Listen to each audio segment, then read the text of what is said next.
네, 안녕하세요. 아하빌딩의 이코치입니다. 최근에 한국은행에서 3에서 2.75%로 금리가 인하가 되었죠. 여기에 대해서 좀 얘기를 나눠보려고 합니다. 금리가 인하되면서 지금 사회적으로 갑론을박이 많이 얘기가 나오고 있는데, 자, 금리를 내리면 지금 환율도 높은 상황에서 자금이 많이 유출이 되지 않겠냐. 결국은 부동산 가격만 부추기는 꼴이 아니냐라는 부정적인 은혜가 더 많은 것 같습니다. 그런데 이제 한국은행에서는 저는 이제 불가피한 선택이었지 않나 싶습니다. 왜냐하면은 지금 우리나라 사실 경제가 굉장히 어려운 상황이고 결국은 내수 시장을 회복을 해야 어쨌든 우리가 이 어려운 시기를 극복을 하면서 앞으로 전진해 나갈 수가 있는데, 이 내수 시장까지 무너지고 또 지금 관세나 전쟁 여러 가지 그런 글로벌 경제 악화 등 이런 걸로 인해서 우리가 어쨌든 극복을 하려고 그러면 결국 내수 시장이 극복이 되어야 대외적인 요인까지도 우리가 극복할 수 있기 때문에 어쩔 수 없는 선택이었지 않나 싶습니다. 또한 여기 한국은행에서는 만장일치로 금리 인하가 결정이 되었다고 하죠. 그리고 올해 연말에 한 2번 정도 더 추가 금리를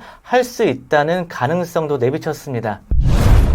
자, 그러면 금리 인하에 따른 빌딩 대출은 어느 정도 받을 수 있는지 한번 알아보도록 할게요. 보통 기준금리가 2.75% 정도 되면은요, 은행에서는 신용이 좋은 투자자들한테는 0.8% 정도에서 1% 정도 마진을 얻고요. 좀 신용이 안 좋거나 재무제표가 안 좋은 법인에게는 최대 2%까지 마진을 얻습니다. 그러면 지금 2.75%에서 신용이 좋은 투자자들한테는 최소 한 3.5% 내외로 대출을 받을 수가 있다는 말이고, 또 신용이 안 좋은 투자자들한테는 한 최대 한 5% 정도의 이자가 발생한다는 얘기죠. 그러면 3.5%의 투자를 받을 수 있는 투자자들한테는 굉장히 매력적인 대출 이자가 될 것으로 보입니다. 결국 이자가 내려간다는 것은 내가 빌딩을 투자할 수 있는 진입장벽이 낮아진다는 거거든요. 왜냐하면 임대 수익이 이자보다 더 높기 때문에 훨씬 더 내가 투자할 수 있는 그런 부담들이 줄어드는 거죠. 그런데 이제 올해 연말에 한 2번 정도 기준 금리가 떨어질 가능성이 있는데, 그렇게 됐을 때 최대 기준 금리는요, 지금 2.75에서 2%까지 낮아질 가능성이 높아요. 2%에서 많게는 2.25%까지. 그러면 빌딩의 대출 금리는요, 신용이 정말 좋은 투자자, 또 재무제표가 좋은 법인에게는요, 2% 후반까지도 대출이 가능하다는 겁니다.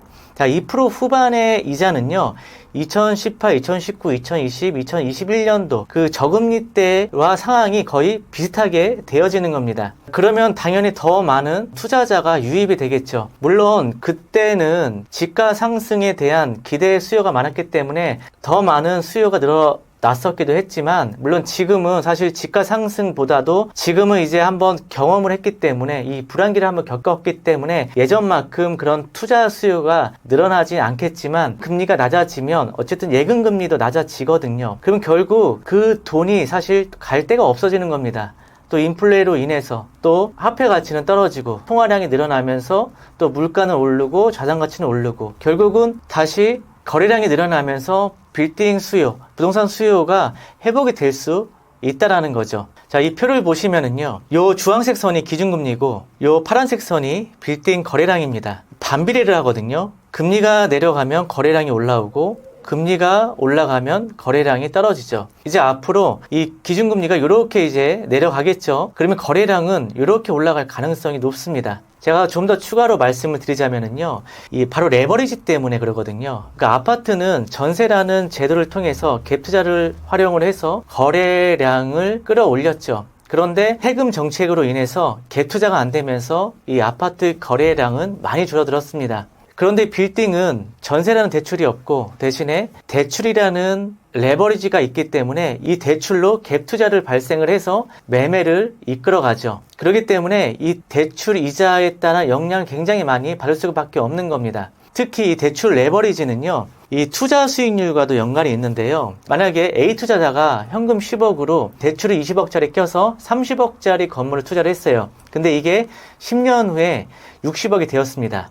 근데 A 투자자는 투자 수익률이 300%로 올라가고요. 자, B 투자자가 현금 30억으로 대출을 하나도 없이 30억짜리 건물에 투자를 했어요. 자, 10년 후에 똑같이 60억이 되었어요. B 투자자는 투자 수익률이 100%입니다. 자, 만약에 이거를 A 투자자가 3번을 이런 식으로 투자를 했다면 투자 수익률은 차이는 늘어날 수밖에 없는 거예요. 그러니까 A 투자자와 대출을 끼지 않는 B 투자자는요, 자산 격차가 점점 더 차이가 날 수밖에 없는 거죠. 그래서 대출이 굉장히 중요하고요. 대출을 안 받는다라고 하는 사람은 딱 두 가지 종류예요. 첫 번째는 이제 가난한 사람들이 보통 이제 대출을 안 받으려고 하고 전혀. 그리고 연세 드신 분들. 그러니까 연세 드신 분들은 어차피 내가 이거를 막 욕심을 부려서 또 투자해서 베팅하고 또 이걸 차익을 남기고 이런 것보다도 이제 노후 대책용으로 그냥 죽을 때까지 안전하게 임대료 받으면서 운영하길 원하거든요. 그래서 이 가난하거나 아니면 이 연세 드신 분들이 보통 대출에 대해서 굉장히 보수적이시고 빌딩 투자, 이 자산가 분들은요, 대출을 적극적으로 활용을 하고 있죠. 자, 두 번째는 이자가 낮아지면은요, 반대로 임대 수익률이 올라가는 효과가 생깁니다. 예를 들어서 내가 이자가 한 200만 원 냈던 게 이자가 떨어지면서 100만 원밖에 지출이 안 되는 거죠. 그러면 나는 100만 원에 대한 월세가 수익이 플러스가 되는 겁니다. 그래서 내 순수 임대 수익률이 올라가기 때문에 빌딩 투자를 하려고 하는 수요가 더 늘어날 수밖에 없는 거죠. 또 이제 사업을 하려고 하는 투자자들도 있죠. 월세를 차라리 주고 사용하느니 이자가 낮으니까 차라리 대출을 껴서 건물을 매입해서 거기에 내가 사용하는 거죠. 또 프랜차이즈나 내가 음식점을 운영하면서 또 위에는 내가 하나 거주하면서 또 사용하려고 하는 투자자분들, 이런 분들이 더 늘어날 수밖에 없겠죠. 그래서 첫 번째는 이런 사옥 수요가 증가를 할 것이라는 거고요. 두 번째는 임대 수익형 빌딩 투자가 활성화가 될 수밖에 없을 거라는 거죠. 특히 거기서 한 임대 수익률 3% 이상의 되는 건물에 수익을 찾는 투자자가 더 늘어날 것으로 보여지고요. 물론 이게 2021년 이전과 지금의 투자 방식은 많이 다르죠. 그때는 무조건 올라가던 시기였고 이제는 사실 그런 시기가 아니잖아요. 또 우리가 한번 경험을 한번 해봤기 때문에 단지 금리가 내려간다고 해서 전처럼 막 투자 수요가 막 유입되지는 않을 겁니다. 하지만 우리가 이런 또 철저하게 분석해 간다면 또 지금 시장이 또 기회가 될 수가 있고 또 지금이 이제 1, 2년, 2, 3년 전의 시세로 나오는 건물도 많기 때문에 또 오히려 기회가 될 수 있기 때문에 철저한 분석을 통해서 지금 시장을 고려해 보시는 것도 좋을 것 같습니다.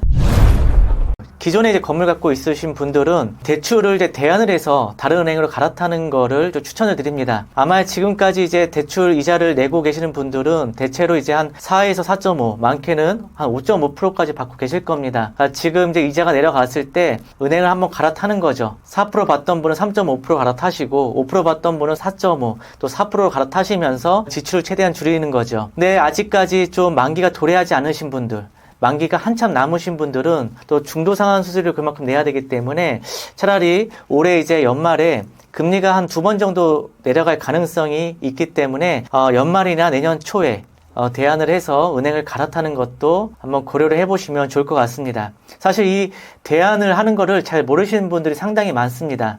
이거를 좀 적극 활용해서 최대한 이런 또 좋은 기회에 또 갈아타시는 것을 한번 검토해 보시면 좋을 것 같습니다.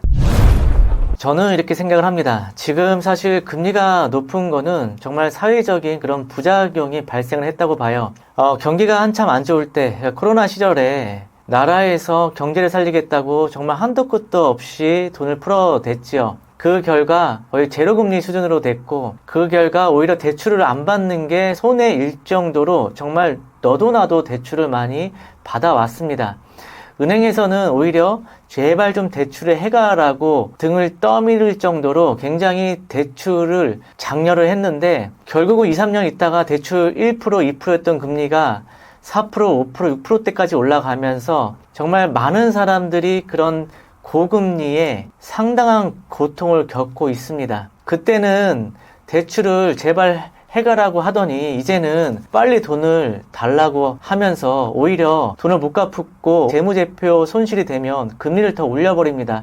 그러면서 하는 말이 싫으면 다른 은행 갈아타라고 이렇게까지 얘기를 합니다. 정말 이거는 사회적인 문제로 저소득층도 저소득층대로 전세자금 대출이 올라가면서 또 이자가 또 높아지면서 고소득층들은 투자하면서 대출을 받으면서 또 이자를 감내하면서 그런 고통들이 저소득층이나 고소득층이나 현재 누구나 다 대출 이자로 많은 어려움을 겪고 있는 것은 사실이죠.